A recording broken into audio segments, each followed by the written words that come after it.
First, we start with the most popular workability test, the slump test.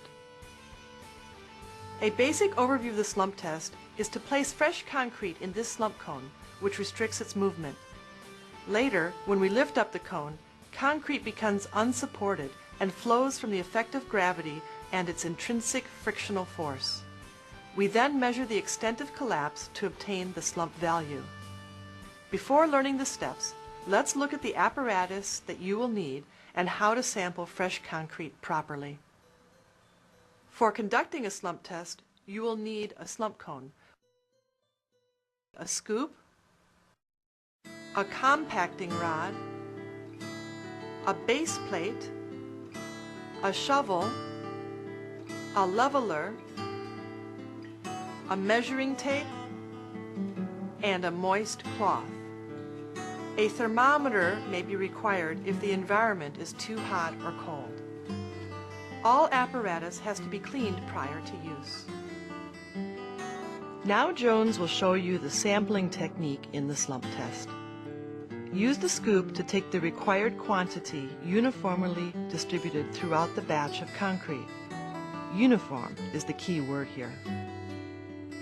For all these scenarios, sampling the very first or very last portion of the fresh concrete is a common mistake, yielding wrong slump values, just like what Jones is doing right now.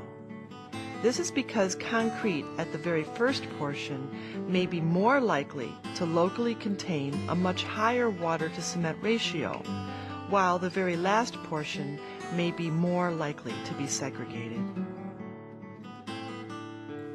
There are 3 steps which must be followed strictly to perform the test. The first step is preparation. The second step is molding. And the last step is measurement. Watch carefully now as Jones performs each of these steps. 1. The first step is preparation. A. Dampen the mold and base plate. B. Level the base plate with a leveler. C. Attach the mold on the horizontal base plate. D. Hold the mold firmly on the 2-foot pieces against the base plate while filling with concrete. 2. The second step is to fill the mold with fresh concrete. A.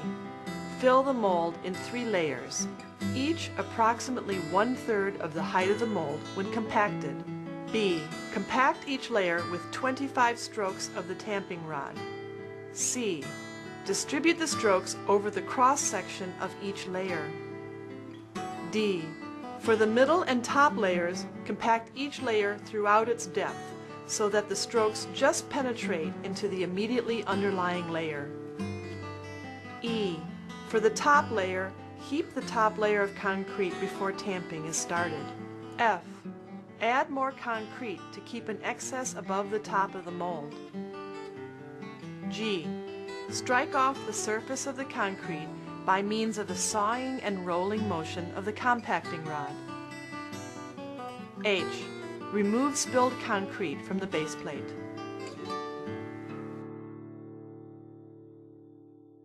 Three.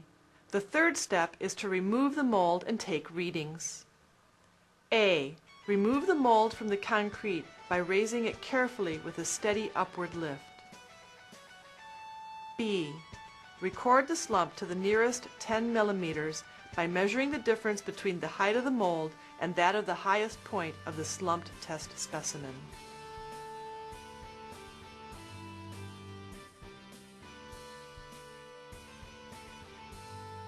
The test is only valid if it yields a true slump in which concrete remains substantially intact and symmetrical. If the specimen shears in this way, this is an indication of lack of cohesion in the mix. The test data should be rejected and another sample should be taken and tested. In actual site practice, the test is carried out much faster. Watch the test again at normal pace. See if you can follow what he is doing in each of the steps.